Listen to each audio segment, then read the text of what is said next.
আমাদের ছেলে, আমাদের ভাই, আমরা অনেকেও এখানে জন্ম হয়েছে এই পাহাড়ে। তবে এখানে আমাদের প্রিয় ঘর, এখানে আমাদের প্রিয় ব্যবসা প্রতিষ্ঠান, এখানে আমার প্রিয় চাকরি, যেটা দিয়ে আমি আমার পরিবার পরিজন হাতে মুখে দুবেলা দুমুঠো ভাত দিচ্ছি। তাহলে আমি কি এখানে অস্থিতিশীল থাকা, আমি মানে বাঙালি, বা চলে যাওয়া, মুখোমুখি হওয়া, এটা কি আমার জন্য কি সুখকর হবে? আপনাদের জন্য সুখকর হবে? আপনি কি পারবেন আপনার এই ব্যবসা বাণিজ্য কর্ম ছেড়ে আপনি চলে যেতে পারবেন না, যেতে পারবেন না, এটা মানতে পারবেন। তাহলে আপনি যাতে যেতে না হয় সেই কৌশলে আপনাকে আমাকে থাকতে হবে। এখন আমি এটাও বলতে চাই যে পাহাড়ে যদি আরো 100 বছর মারামারি হয়, পাহাড়ি বাঙালি বা অথবা প্রশাসন 100 বছর হলেও আপনি পাহাড়িদেরকে এখান থেকে বিতাড়িত করতে পারবেন না। আবার 100 বছর মারামারি হলে কোনো বাঙালিকেও এখান থেকে সরানো সম্ভব হবে না। এটা কিন্তু আমরা ইতিমধ্যে বুঝে গেছি। তাহলে আমরা পাহাড়িও থাকবো, বাঙালিও থাকবো, এটা আমরা নিশ্চিত। তাহলে সেক্ষেত্রে তো আমাদের কিছু স্বার্থ নিয়ে কথা হবে, আমাদের কিছু সুযোগ সুবিধা নিয়ে সরকারের সাথে ডায়লগ হবে, কথাবার্তা হবে।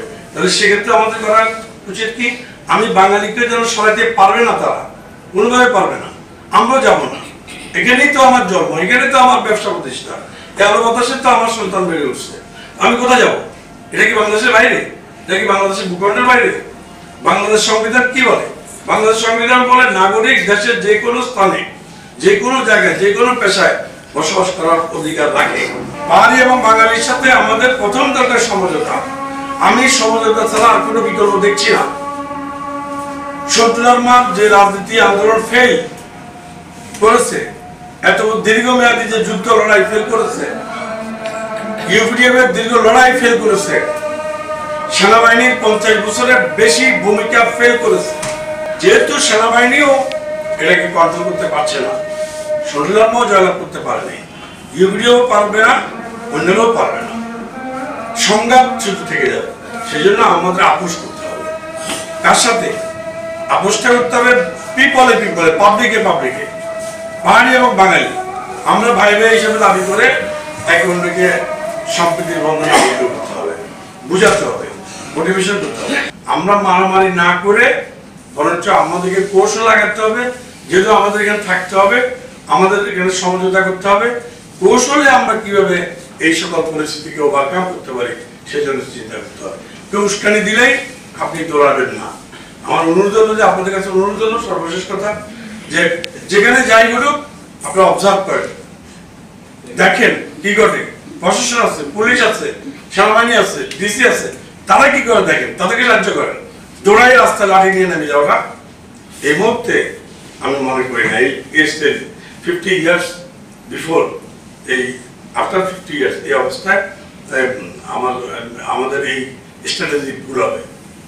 এই পলিসিটা সাকসেস হয়নি, অতীত হয়নি, ভবিষ্যতে হবে না।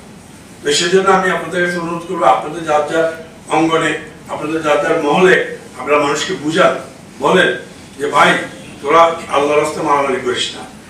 আমাদের একজন ভাইকে মারলেও আমরা যাবো না আরেকজনকে মারতে, আমরা একটু ধৈর্য ধরবো, আমরা আইনের আশ্রয় নেব। তাহলে দেখবেন আমরা কৌশল, আমরা বিজয় হবো। সারা পৃথিবী তখন জানবে আমাকে মারছে, আমাকে মারছে। আমি আর আপনি তো আমাকে যে মারছে এটাই জানতে দিচ্ছেন না। কেন জানতে দিই না? মারার পরে আগুন দিলে আগুনের লেলিয়ার শিকাটাই ভিডিওতে ভাসে, মানুষের মুখে মুখে ভাসে।